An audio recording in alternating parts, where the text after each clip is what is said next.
Good morning students. आज का हमारा टॉपिक रहेगा भारत में लिंग असमानता के कारण या चुनौतियां, causes and challenges of gender inequality in India. Bharat में लिंग असमानता।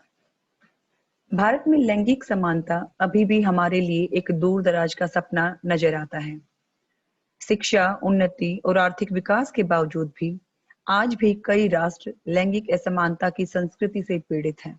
अर्थात वहां पर लैंगिक समानता को शामिल नहीं किया जा सका है या लैंगिक समानता की वो स्थिति नहीं उत्पन्न हो पाई है। और भारत भी उनमें से एक राष्ट्र है। भारत के अलावा कई अन्य यूरोपियन कंट्रीज, अमेरिका और एशियाई देशों में भी यही चीज सामने निकल कर आती है और लैंगिक असमानता एक समस्या के रूप में उभर कर आती है, जहां इतनी लंबी समय से पुरुष और महिलाओं के बीच भेदभाव चल रहा है। आपने कभी अपने आसपास या पड़ोस में बेटी के जन्म पर ढोल नगाड़े या शहनाइयां बजते देखा है? शायद नहीं। अगर देखा भी होगा तो कभी कभी कहीं कहीं इक्का दुक्का। आज हम भारत के लोग 21वीं शताब्दी में भारतीय होने पर गर्व करते हैं। बेटा पैदा होने की खुशी का जश्न मनाते हैं और अगर एक बेटी का जन्म हो जाए तो हम शांत हो जाते हैं। इतना ही नहीं, प्राचीन काल से ही लड़कियों को जन्म के समय या जन्म से पहले ही मार दिया जाता है। अगर वो जीवित रह भी जाती हैं तो हम जीवन भर उनके साथ भेदभाव के अनेक तरीके ढूंढ लेते हैं। एक तरफ हम देवियों की पूजा करते हैं तो दूसरी तरफ हम महिलाओं का शोषण करते हैं। इस तरह का जो हमारा समाज है, ये दोहरे मानकों का एक ऐसा समाज है जहां इस तरह की हमारी कथनी और करनी में भिन्नता नजर आती है। अगर विश्व आर्थिक मंच की ताजा रिपोर्ट के अनुसार अगर मैं बताऊं, मैं कहना चाहूं, महिलाओं की आर्थिक भागीदारी और अवसर, शैक्षिक उपलब्धियां, स्वास्थ्य और जीवन प्रत्याशा, राजनीतिक सशक्तिकरण के सूचकांकों के मिले जुले आकलन में भारत का विश्व में 87वां स्थान है। देश के श्रम बल में महिलाओं की घटती भागीदारिता, संसद में महिलाओं का अपर्याप्त प्रतिनिधित्व चिंतनीय है। इस प्रकार से ये सभी संकेत लिंग समानता और मूलभूत अधिकारों के संबंध में महिलाओं की स्थिति को एक निराशाजनक पाते हैं। महिलाओं को सशक्त करने के लिए, उन्हें उनके अधिकार देने के लिए यथासंभव कई बार सरकार द्वारा योजनाएं और कार्यक्रम लागू किए जाते हैं, लेकिन ये जमीनी हकीकत नहीं है और कहीं ना कहीं जो एक लिंग समानता है वो हमें देखने को नहीं मिलती और जो लिंग असमानता है वही हमें चारों तरफ देखने को मिलती है। भारतीय समाज में लिंग असमानता का मूल कारण, जो बेस है, जो एक इस समस्या का जो प्रथम या हम कहें बहुत ही महत्वपूर्ण एक जो रीजन है, जो कोज है, वो यहाँ की पितृसत्तात्मक व्यवस्था में निहित है। प्रसिद्ध समाजशास्त्री सिल्विया वाल्वे के अनुसार पितृसत्तात्मक एक ऐसी सामाजिक संरचना है या सामाजिक संरचना की एक ऐसी प्रक्रिया और व्यवस्था है जिसमें कोई भी आदमी या व्यक्ति औरतों पर अपना प्रभुत्व जमाता है, उनका दमन करता है, उनका शोषण करता है। और जब एक पुरुष के द्वारा महिला का दमन किया जाता है, शोषण किया जाता है, उस पर अपना अधिकार जमाया जाता है, एक डोमिनेटिंग जो फीलिंग वो आ जाती है, उसे ही पितृसत्तात्मक व्यवस्था कही जाती है। महिलाओं का जो शोषण है भारतीय समाज की सदियों पुरानी एक घटना है, सांस्कृतिक घटना, जहां पर पितृसत्तात्मक व्यवस्था ने अपनी वैधता और स्वीकृति हमारे धार्मिक विश्वास, फिर चाहे वो हिंदू है, मुसलमान है या किसी अन्य धर्म से ही क्यों ना हो, प्राप्त करनी चाहिए है। यद्यपि आरंभ से ही जो भारतीय समाज रहा है या विश्व का समाज, वो पुरुष प्रधान रहा है। स्त्रियों को दासी समझा जाता था और उसे पुरुषों के समान अधिकारों से वंचित रखा जाता था। स्त्रियों को घर की चार दीवारी तक सीमित रखा गया, जिसका काम सिर्फ घर का कामकाज करना है, पुरुष की सेवा करना है और बच्चों का पालन पोषण करना है। स्त्रियों की यह स्थिति आज के दिन न केवल पिछड़े देशों में अपितु विकसित देशों में भी है। यद्यपि आज विश्व के लगभग सभी देशों में संविधान और कानून द्वारा महिलाओं को, स्त्रियों को समान अधिकार दिए गए हैं, परंतु व्यवहार में आज भी निर्णय निर्माण की प्रक्रिया में बराबर की हकदार नहीं है एक महिला। सिल्विया मालवीय ने पुरुष प्रधान समाज के बारे में कहा है कि यह एक सामाजिक संरचना है जिसमें पुरुष स्त्री पर अधिकार रखता है, उसका दमन करता है और शोषण करता है। तो आज के इस टॉपिक को हम कंटिन्यू करते हुए हमें पता होना चाहिए कि सबसे पहले कि जेंडर इनइक्वलिटी क्या है, लिंग असमानता क्या है। तो हम कहेंगे लिंग असमानता से अभिप्राय है जब लिंग के आधार पर अर्थात लैंगिक आधार पर महिलाओं के साथ भेदभाव किया जाता है, जो एक पक्षपात किया जाता है, वो घर में भी हो सकता है और समाज में भी हो सकता है। किस रूप में हो सकता है? महिलाओं का शोषण किया जा सकता है, उनके साथ बुरा व्यवहार किया जा सकता है, उनका अपमान किया जा सकता है, या हम किसी सामाजिक, आर्थिक, राजनीतिक किसी भी रूप में भेदभाव करते हैं, उसे लिंग असमानता कहा जाता है। बिल्कुल सरल शब्दों में कि जब लिंग के आधार पर महिलाओं के साथ घर और समाज में विभिन्न तरह का बुरा व्यवहार किया जाता है, वही लिंग असमानता कहलाता है। भारत में लिंग असमानता के कई सारे कारण हैं, या हम कहें कि कई सारी चुनौतियां हैं, जिसके द्वारा कि आज भी स्वतंत्रता के इतने वर्षों के पश्चात भारत में लिंग समानता को प्राप्त नहीं किया जा सका है। कहीं ना कहीं महिला और पुरुष के बीच जो एक अंतर है वो विद्यमान है। आज देश की उन्नति और प्रगति में महिलाओं का महत्वपूर्ण योगदान है। वह पुरुष के समान विकास के कार्यों में आगे बढ़ रही है, लेकिन फिर भी समाज में आज भी महिलाओं की जो दशा है, जो स्थिति है, वो शोचनीय है। पुरुष प्रधान समाज उन्हें अधिक महत्व नहीं देता है, समानता का दर्जा भी नहीं दिया जाता है, जिस कारण से कि लिंग असमानता को बढ़ावा मिलता रहा है। इस प्रकार से हम कह सकते हैं आज स्वतंत्रता के इतने वर्षों के पश्चात भी कहीं ना कहीं भारतीय समाज लिंग असमानता की जो समस्या है, वो जो जड़ें हैं, वो गहरी हुई हैं और आज भी हम लिंग समानता को प्राप्त नहीं कर पाए हैं। यदि हम बात करें असमानता के कारणों की, या वो प्रमुख चुनौतियां कौन कौन सी हो सकती हैं, तो चलिए सबसे पहली जो समस्या आती है, या हम कहें लिंग असमानता का जो प्रथम प्रमुख कारण है, वो है पुरुष प्रधान समाज। अधिकांश समाज आज भी पुरुष प्रधान समाज है, यानी कि जो पैट्रियार्की सोसाइटी है वो हमें देखने को मिलती है, जिसमें स्त्रियों को शक्ति का प्रयोग करने का, निर्णय लेने का अधिकार नहीं दिया जाता है, अर्थात उन्हें वंचित कर दिया जाता है शक्ति और निर्णय लेने से। साथ ही साथ उनको उनके अधिकार, क्योंकि जो मानव अधिकार है, मौलिक अधिकार है, वो बेहद आवश्यक है किसी भी महिला या पुरुष के विकास के लिए। लेकिन इस पुरुष प्रधान जो समाज में महिलाओं को उनके अधिकारों से वंचित कर दिया जाता है, वो अधिकार छीन लिए जाते हैं, वो अवसर उन्हें नहीं दिए जाते हैं, और उसके साथ साथ उनका शोषण भी किया जाता है। हिंदू धर्म के अनुसार भी एक आदर्श पत्नी किसे माना जाता है? जो अपने पति की सेवा करती है, उसकी सुख शांति के लिए, उसकी लंबी आयु के लिए व्रत करती है, चाहे उसके बदले में वो घरेलू हिंसा का शिकार ही क्यों ना हो। यदि हम बात करें इस्लाम धर्म की, तो आज भी जो मुस्लिम्स हैं, महिलाओं को बुर्का पहनकर रहना पड़ता है, चाहे आज वो कितनी भी पढ़ी लिखी क्यों ना हो, लेकिन उन्हें उस पर्दे के पीछे, उस बुर्के के पीछे ही अपना जीवन यापन करना पड़ता है। और साथ में इस्लाम धर्म में एक पुरुष को एक से अधिक पत्नियां रखने का भी अधिकार है। वो अपनी इच्छा अनुसार जब चाहे अपनी पत्नी को तलाक दे सकता है। ये क्या है? ये एक पुरुष प्रधान समाज है, अर्थात महिलाओं की स्थिति बड़ी ही शोचनीय है। जो हेड ऑफ द फैमिली है, यानी कि जो घर का मुखिया है, उसी के द्वारा सभी निर्णय लिए जाते हैं। स्वतंत्रता कितनी देनी है, नहीं देनी है, ये सब उस हेड ऑफ द फैमिली, उस पुरुष पर निर्भर करता है। महिलाओं को कितने अधिकारों से वंचित रखना है, कैसा व्यवहार करना है, किस तरीके का उनके साथ जो बिहेवियर है, ये सारा का सारा जो इसका निर्णय लिया जाता है, ये एक पुरुष के द्वारा लिया जाता है। और यही एक सबसे बड़ी समस्या है, जिसके कारण आज भी भारत में जेंडर इक्वलिटी हमें देखने को नहीं मिलती है, और कहीं ना कहीं जो एक डिस्क्रिमिनेशन है वो सामने निकल कर आता है मेल और फीमेल में। यदि हम दूसरे कारण की बात करें, प्राचीन परंपराएं या बुरे सामाजिक रीति रिवाज, बैड सोशल कस्टम्स, या ओल्ड, हमारी जो ओल्ड ट्रेडिशंस होती हैं, उसे हम कहेंगे। आज भी भारतीय समाज में अनेक सामाजिक बुराइयां देखने को मिलती है।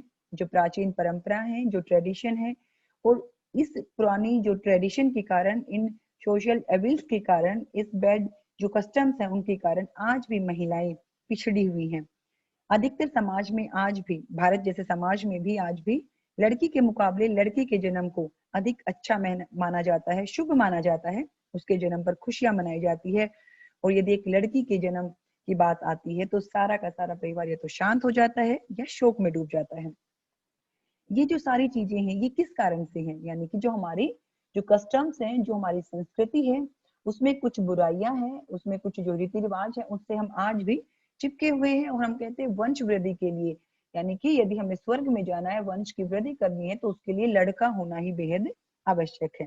इसी प्रकार से डावरी जो दहेज है उसे बहुत ही महत्वपूर्ण माना जाता है, उसे एक शानो शौकत मानी जाती है कि जो लड़की जितना ज्यादा दहेज लेकर आएगी उसे उतना ही सम्मान दिया जाएगा। और यदि कोई लड़की दहेज नहीं लेकर आती है या कम लेकर आती है, उसके कारण उन लड़कियों के साथ बहुत बुरी तरीके से डोमेस्टिक वायलेंस, घरेलू हिंसा की जाती है। इवन कई बार उन्हें मार तक दिया जाता है। ये जो हमारे सोशल कस्टम्स है, यानी कि बैड सोशल कस्टम्स है, ये इसके लिए कहीं ना कहीं जिम्मेदार हैं। लड़कियों को शिक्षा से वंचित किया जाता है कि नहीं, हमारे परिवार में बेटियों को शिक्षा प्राप्त करने का कोई अधिकार नहीं है, क्योंकि ये हमारी प्राचीन परंपरा है जिसको हमें अनुसरण करना है। हमारे दादा परदादा सबने इस चीज को फॉलो किया है। तो इस तरह से हम कह सकते हैं जो हमारी प्राचीन परंपरा है, जो हमारे बुरे सामाजिक रीति रिवाज है, वो भी कहीं ना कहीं भारत में लिंग असमानता के लिए एक प्रमुख कारण माना जाता है। यदि हम तीसरे कारण की बात करें या तीसरी चुनौती की बात करें तो हम कहेंगे शिक्षा की कमी, लैक ऑफ एजुकेशन। आज लगभग बहुत सारे देश ऐसे हैं जहां पर शिक्षा, लड़कियों की शिक्षा पर जोर दिया जाता है, लेकिन उसके बावजूद भी आज बहुत सारी महिलाएं ऐसी हैं जो अशिक्षित हैं। ऐसा क्यों? यानी कि शिक्षा का अधिकार होने के बावजूद भी वो पूर्णतः शिक्षित नहीं हो पाती हैं। इसका प्रमुख कारण क्या है कि जब लड़कियां पढ़ाई करती हैं तो पढ़ाई के साथ साथ जो घर के कार्यों की जिम्मेवारी है वो भी उन्हें संभालनी पड़ती है, और जिस कारण कहीं ना कहीं बीच में उनकी शिक्षा बाधित होती है, वो अशिक्षित रह जाती है। और जब वो अशिक्षित रह जाएंगी तो एक जो सोशल अवेयरनेस है, यानी कि एक जो जागरूकता है, वो उनके अंदर नहीं आएगी। और कहीं ना कहीं ये चीज उसके जो मौलिक अधिकार हैं, जो उनके राइट्स हैं, उसके बारे में भी वो नहीं समझ पाती कि ये मेरा अधिकार है, मुझे पढ़ना चाहिए, या और भी मेरे जीवन का अधिकार है, मुझे समानता का अधिकार है, मुझे स्वतंत्रता का अधिकार है। इन सभी अधिकारों से वो वंचित रह जाती है क्योंकि उसकी शिक्षा बीच में ही छूट जाती है। और यही वो कारण है, अशिक्षित होने के कारण, या हम कहें शिक्षित ना होने के कारण, वो महिला, वो लड़की स्वतंत्र दृष्टिकोण से काम नहीं कर पाती है, और जो उसकी जो डिसीजन मेकिंग पावर है वो भी कमजोर होती है। और कहीं ना कहीं वो प्रत्येक क्षेत्र में पिछड़ जाती है, चाहे वो क्षेत्र सामाजिक है, चाहे वो आर्थिक है, चाहे आपका राजनीतिक क्षेत्र है, और वो घर के पुरुष के अनुसार ही कार्य करती है। तो इस तरीके से हम कह सकते हैं कि जो शिक्षा है वो किसी भी महिला की स्वतंत्रता और समानता में बाधा उत्पन्न करता है, उसे स्वतंत्र दृष्टिकोण या स्वतंत्र निर्णय लेने से रोकता है। तो ये भी एक कारण हो सकता है, एक चुनौती हो सकती है, जिससे कि मेल और फीमेल में एक इक्वलिटी वाली बात नहीं हो पाती है। यदि हम एक और कारण की बात करें तो हम कह सकते हैं कि स्त्रियों की आर्थिक निर्भरता, इकोनॉमिक डिपेंडेंसी ऑफ वीमेन। जो भारतीय महिलाएं हैं वो आर्थिक रूप से निर्भर नहीं होती है, सेल्फ डिपेंडेंट नहीं हो पाती। क्यों नहीं हो पाती है? क्योंकि कहीं ना कहीं उनकी शिक्षा बीच में ही छूट जाती है, वो नौकरी नहीं कर पाती हैं, ना ही उन्हें रोजगार के अन्य जो अवसर है वो प्राप्त होते हैं। कि जो इक्वल अपॉर्चुनिटीज वाली बात हम करते हैं समानता में, वो उन्हें नहीं प्राप्त हो पाती हैं। और अपनी आर्थिक आवश्यकताओं की पूर्ति के लिए वो अपने पिता, अपने पति, अपने भाई पर ही डिपेंडेंट रहती है। और ऐसी स्थिति में उन्हें पुरुषों की अधीनता, यानी कि जो पुरुष कहेंगे उसी चीज को स्वीकार करना अपना वो भाग्य मान लेती हैं। इस प्रकार से हम कह सकते हैं कि जो महिलाएं हैं उनका आर्थिक रूप से यदि वो निर्भर होती हैं तो कहीं ना कहीं समानता स्थापित हो सकती है, लेकिन जो आर्थिक रूप से वो निर्भर नहीं है और अपने परिवार वालों पर वो निर्भर होती हैं तो अपने निर्णय भी वो नहीं ले पाती हैं। और ये भी एक कारण बनता है लिंग असमानता का, यानी कि जेंडर इनइक्वलिटी का। यदि हम बात करें अगले फैक्टर की, यानी कि कारण की, तो हम कह सकते हैं पॉवर्टी, गरीबी। एक जो गरीब व्यक्ति होता है उसके पास इतने रिसोर्सेज नहीं होते हैं, इतने साधन नहीं होते हैं, या इतना पैसा नहीं होता है कि वो अपनी मूलभूत आवश्यकताओं की भी पूर्ति कर पाए। और फिर जब उसके पास पैसे की कमी होती है तो कहीं ना कहीं वो क्या सोचता है कि बेटी पढ़कर क्या करेगी, इसको तो दूसरे घर जाना है, कम से कम अगर मैं पढ़ा सकता हूँ तो मैं अपने बेटे को क्यों ना पढ़ाऊं। दूसरी बात, चाहे उसके पोषण की बात है, चाहे उसके खिलौनों की बात है, हर जगह उसे कॉम्प्रोमाइज करना पड़ता है। ये जो गरीबी है वो उस व्यक्ति को मजबूर कर देती है, और वो अपने घर में पलने वाले बेटे और बेटी में एक डिफरेंस करना शुरू कर देता है। बेटी की इच्छाएं पूरी की जाती हैं, बेटी की इच्छाएं पूरी नहीं की जाती हैं, बेटे को अधिकार दिए जाते हैं, स्वतंत्रता दी जाती है, उसे पढ़ाया जाता है, लेकिन उस आर्थिक तंगी के कारण, गरीबी के कारण, पैसे की कमी के कारण कहीं ना कहीं बेटी पर या हम कहीं उस घर में रहने वाली जो महिला है उस पर इसका बुरा प्रभाव देखने को मिलता है, जिसके कारण कि उसे असमानता का शिकार होना पड़ता है। यदि हम एक और कारण की बात करें, नारी जागरूकता की कमी, lack of awareness in women. जागरूकता क्या होती है? जब एक महिला जागरूक होती है, अवेयर होती है ह्यूमन राइट्स के बारे में, फंडामेंटल राइट्स के बारे में, और जो उसके विरुद्ध जो शोषण किया जाता है उसके विरुद्ध प्रत्येक समाज में सरकार के द्वारा, संविधान के द्वारा कुछ कानून बनाए जाते हैं, लेकिन उसे ज्ञान नहीं होता है। वो महिला को जागरूकता नहीं मिलती है कि मानव अधिकार क्या है, ये इनकी क्यों आवश्यकता है, हमारे विकास में किस प्रकार से ये महत्वपूर्ण है।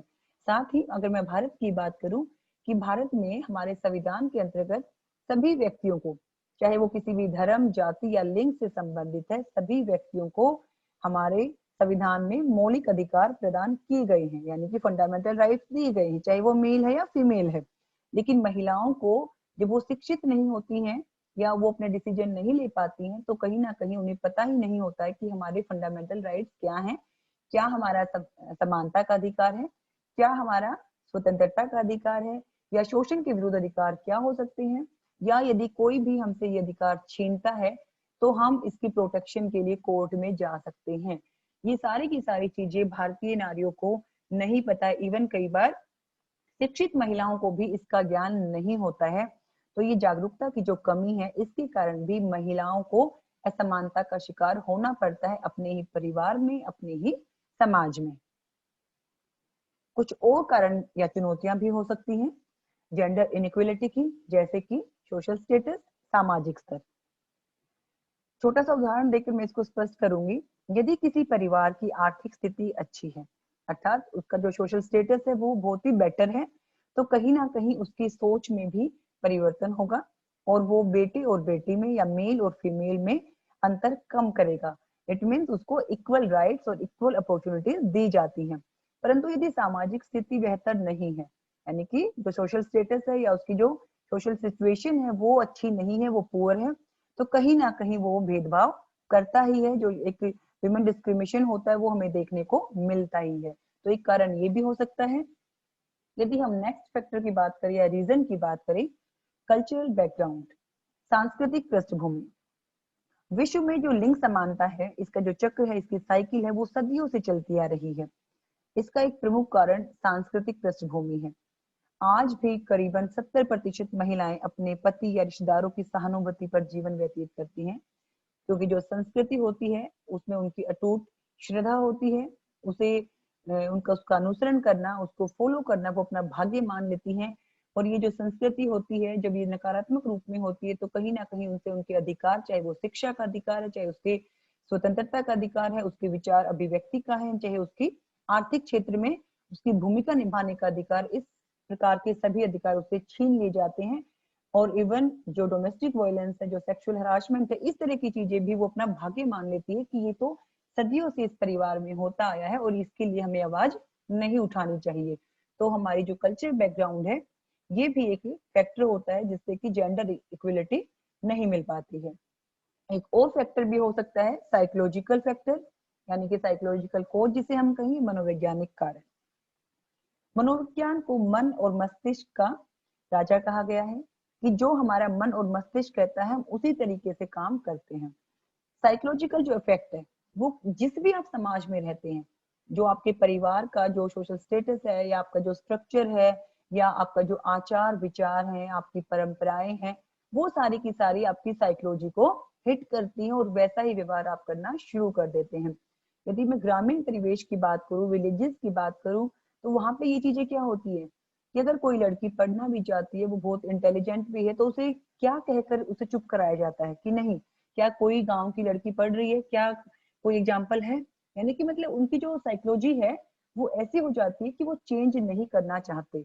उन्हें जो सिचुएशन जो चल रही है, जो परिस्थितियां हैं, वो उन्हें अच्छी लगती हैं और उसमें वो परिवर्तन नहीं करना चाहते, और कहीं ना कहीं वो चाहते और ना चाहते हुए भी उसे अपना व्यवहार में शामिल कर लेते हैं और कहीं ना कहीं लड़के और लड़की में, यानी कि मेन विमेन में एक जो अंतर होता है, जो डिफरेंसेस होते हैं, जो डिस्क्रिमिनेशन है, भेदभाव है, वो कर देते हैं। नेक्स्ट हमारा जाता है सेक्स के आधार पर भेदभाव, कि जो एक बायोलॉजिकल फैक्टर है कि जो बाय बर्थ होता है जिसे बदला नहीं जा सकता है, लेकिन ये बायोलॉजिकल फैक्टर होने के बावजूद भी कई परिवार आज भी ऐसे मिलते हैं जो लड़कियों की अपेक्षा लड़कों को अधिक महत्व देते हैं, अर्थात लड़कों को वो अधिक प्रेम दिया जाता है, लड़कों को अधिक अपॉर्चुनिटीज दी जाती है, अधिक अधिकार दिए जाते हैं। अगर हम एक उदाहरण देकर बात करें, जब शाम होती है, बहुत सारे आज भी ऐसे परिवार हैं, शहरों में भी हैं, गांव में भी हैं, विकसित देशों में भी है, विकासशील देशों में भी है, कि शाम ढलते ही लड़की को कहा जाता है कि आपको बाहर नहीं जाना है, और वही उसी परिवार का जो बेटा है, जो लड़का है, चाहे वो उसमें कितनी ही बुराइयां क्यों ना हो, वो रात को 11 बजे भी अगर आ रहा है तो उसे सही माना जाता है। ये किस आधार पर? यानी कि उसको क्या मिल रही है? उसको ज्यादा फ्रीडम दी जा रही है। बेशक से वो गलत काम भी कर रहा है, लेकिन फिर भी उसको जो फ्रीडम है वो ज्यादा दी जा रही है। और बेस क्या बनाया जाता है कि बायोलॉजिकल लगा लीजिए, जेंडर लगा लीजिए, कि ये लड़का है, ये कहीं पर भी घूम फिर सकता है, कहीं पर भी बच सकता है, कहीं पर भी आ जा सकता है, पार्टी कर सकता है, बर्थडे में जा सकता है। लेकिन लड़कियों के ऊपर जो रेस्ट्रिक्शंस हैं, जो मतलब प्रतिबंध, वो अधिक लगाए जाते हैं। और ये जो रेस्ट्रिक्शंस लगाई जाती हैं, उन्हें इक्वल अपॉर्चुनिटीज नहीं दी जाती हैं, उन्हें समानता के अवसर नहीं दिए जाते हैं, एक समान व्यवहार नहीं किया जाता है। ये क्या है? ये लिंग असमानता है। तो सेक्स के आधार पर भी आज भी न जाने कितने ऐसे परिवार हैं जो इस तरह का व्यवहार करते हैं। यदि अब हम बात करें एक और कारण की, महिलाओं में आत्मविश्वास की कमी। सबसे पहले हमें पता होना चाहिए आत्मविश्वास क्या होता है, या आत्मविश्वास का महत्व क्या है।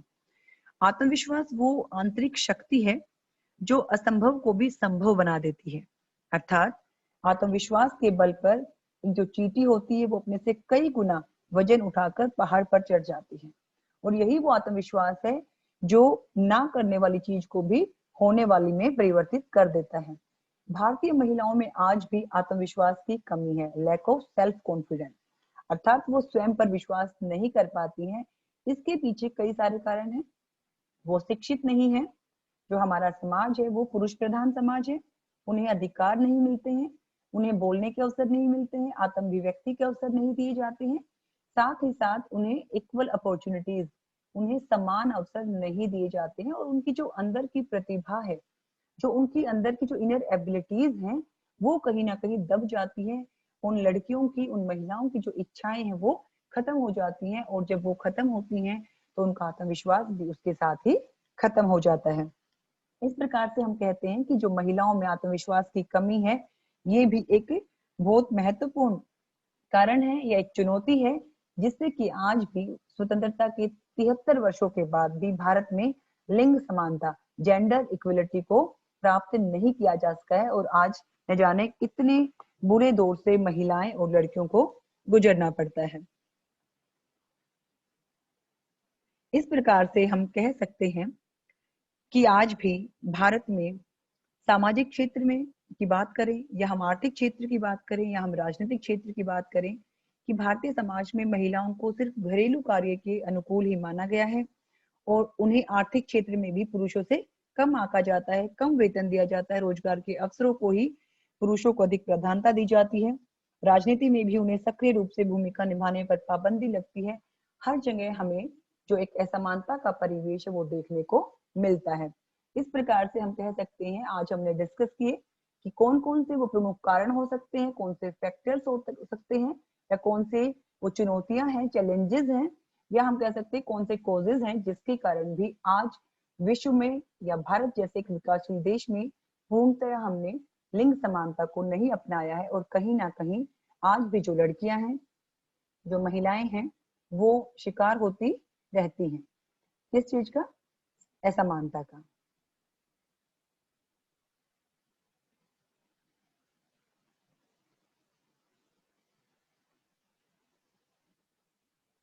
Thank you.